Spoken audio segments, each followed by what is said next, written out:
நேற்று சதுர்த்தின்னு தெரியாமல் வந்து நான்வெஜ் வாங்கிட்டு வந்தாச்சு. ஆனால் நல்ல வேளை வாட்ஸ்அப்பில் பார்த்துட்டேன் செய்கிறதுக்கு முன்னாடி. அப்புறம் ஃப்ரீசரில் வச்சுட்டு ஃபுல் வீடுமே மாப் போட்டாச்சு. ஃப்ரைட் எக் தான் போட்டுருந்தேன். சரி அகைன் தெரிஞ்சதுக்கப்புறம் எப்படி விட்றதுன்னு ஃபுல்லாக போட்டுட்டு இந்த கோலம் தான் போட்டுருந்தேன். இதை நான் 4th ஸ்டாண்டர்டில் கற்றுக்கிட்டேன். அந்த கோலம் அப்பத்துலேருந்து மறக்காமல் ஸ்பெஷல் ஒகேஷனுக்கு இதை தான் போட்டுருவேன். அப்புறம் பூவுமே இல்லை, கனகாமரம் கொத்து கொத்தாக இருந்துச்சு செடியில், அதுவே எடுத்து வச்சுட்டேன். அதுக்கப்புறம் சாமி கும்பிட்டு வந்துட்டு பர்கர் செய்ய வந்துட்டேன். பசங்க வந்து சாட்டர்டே ஈவினிங் ஸ்கூல்லேருந்து இட்டுட்டு வரும்போது அம்மா எக்ஸாம் முடிஞ்சிச்சுல யூனிட் டெஸ்ட், அதனால பர்கர் வாங்கி கொடு கடையில் அப்படின்னு கேட்டாங்க. ஆக்சுவலி நான் அதுக்கு ஏடா 400 ரூபா வைக்கிறதுவா, வீட்டில் வந்து செஞ்சு தரேன்னு சொன்னேன். போர்டு எக்ஸாம் ஃபினிஷ் பண்ண மாதிரி ஒரு ட்ரீட் கேட்குறாங்க.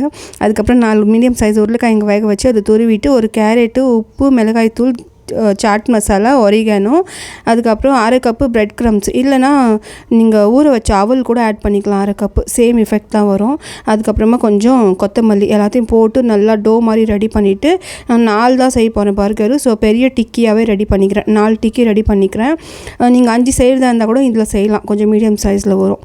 நல்லா மழை பெஞ்சிட்டு இருந்துச்சு. சரி சுட சுட குழந்தைங்களுக்கு செஞ்சு கொடுக்கலான்னு சொல்லிட்டு கொஞ்சமாக ஒரு 1/4 கப்பு கார்ன்ஃப்ளவரில் கொஞ்சமாக தண்ணி ஊற்றி மிக்ஸ் பண்ணி வச்சுக்கலாம், ஸ்லரி மாதிரி.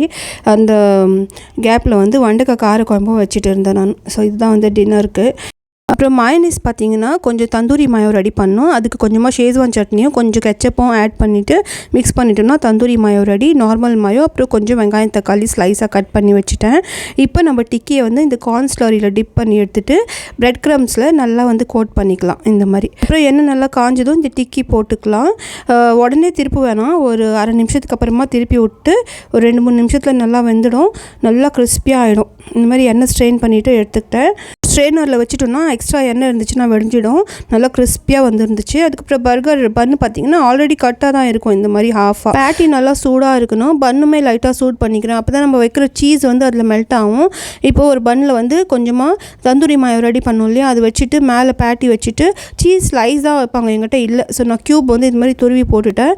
அதுக்கு மேலே ஆனியன் டொமேட்டோ ஸ்லைஸ் வச்சுட்டு இன்னொரு பன்னில் கொஞ்சம் பிளெயின் மாயோ வச்சு அசெம்பிள் பண்ணிட்டோம்னா நம்மளோட எம்மியான வெஜ் பர்கர் ரெடி. மெக்டானல்டில் இருக்கிற மாதிரி சூப்பராக இருக்கும் டேஸ்ட்டு. ஸோ மெயினாக என்னோடய 2 ஜட்ஜஸ் மனோமாய், தேவான்ஷ், இவங்க 2 பேர் சொல்லிட்டாங்கன்னா எனக்கு மாஸ்டர் ஷெஃபே வின் பண்ண மாதிரி.